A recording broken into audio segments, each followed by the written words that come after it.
Adobe Illustrator has a wide variety of tools and methods to choose from when creating vector artwork. With the document set up, you'll start a logo by creating a slice of pizza using shapes. But before you start, choose View, and make sure there's a check mark next to Smart Guides. If not, choose it. Smart Guides will help you to be more precise when you draw and edit your artwork. So let's start by drawing a rectangle, which will become the pizza crust. Select the Rectangle tool in the Tools panel on the left. Out in the document to the right of the image, click and drag to draw a rectangle. Try to make it match the sizing in that reference image, and know that you can always resize it later. Most shapes you draw are live, which means you can edit them easily after the fact without switching tools. In the rectangle, you'll see a corner radius widget in each corner. Drag one of them toward the center of the shape to round the corners of the crust. Now you'll finish the slice of pizza. Click and hold down on the Rectangle tool, and you'll see a variety of drawing tools. Select the Polygon tool. Bring the pointer below the rectangle, click and drag to create a shape, and as you drag, press the Shift key to constrain it. Drag until your shape is roughly this size, then release the mouse button, and then the Shift key. Drag this widget to change the number of sides in the shape until you see 3. Then to rotate it, move the pointer just off a corner. When you see this rotate arrow, press the Shift key and drag clockwise so the triangle looks like this. Release the mouse button and then the Shift key.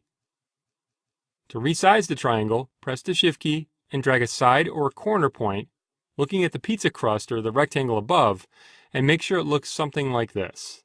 Then release the mouse button and then the Shift key. To move it into place, move the pointer over the center widget and drag it so it overlaps the bottom of the rectangle a little bit.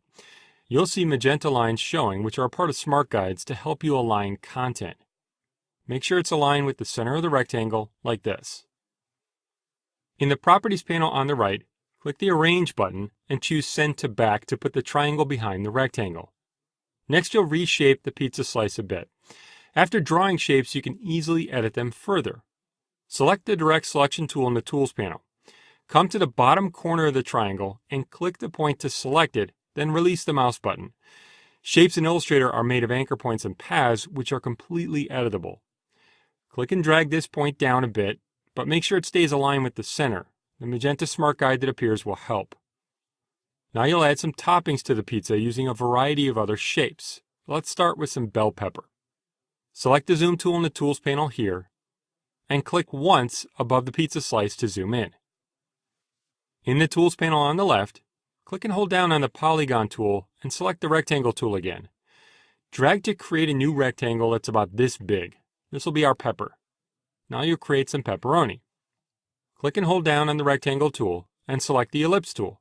In the document, away from the other artwork, drag to make a circle. Make sure you see these crosshairs, which means it's a true circle. Then release the mouse button when it's about this big. To create an olive, you'll start by copying the circle for the pepperoni. With the circle still selected, hold down the Option key on Mac or the Alt key on Windows and drag the shape from the center off the right edge of the artboard over here in the gray area. Release the mouse button and then the key. Choose Edit, Copy, Edit, Paste in Front to paste a copy of the circle right on top of the original.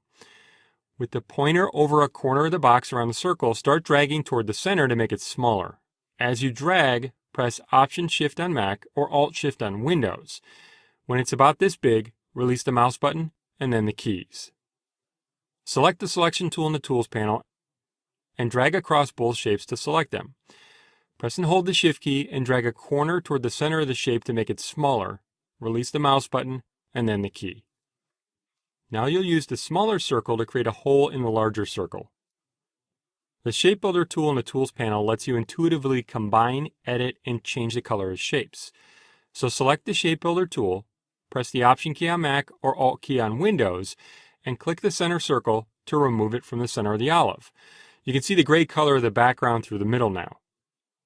Select the Selection tool and drag the olive shape next to the other toppings. To zoom in a little bit, press Command and plus on Mac or Control and plus on Windows a few times. So far, you've been drawing simple shapes, but you need to create a mushroom, which is a more free-form shape. Using the Curvature tool, you can easily create free-form paths and shapes. In the Tools panel, click to select the Curvature Tool. With this tool, you click to set points and create a path. Click to set the first point here and release the mouse button. Move the pointer and click again, releasing the mouse button. Then move the pointer again. You'll see a curve. Click to add a few more points and make the top of the mushroom. When you get down here, you need to make sure this point is a corner, not smooth or curved like this. So double-click this point to change it. You can also create corner points by pressing a key before you click. Press the Option key on Mac or Alt key on Windows and click a few more times to make corner points, then release the key. Move the pointer over the original point and click to close the path. Know that with the Curvature Tool, you can always go back to this shape and edit it by dragging, adding, or deleting points, or changing them from curved to corner points and back.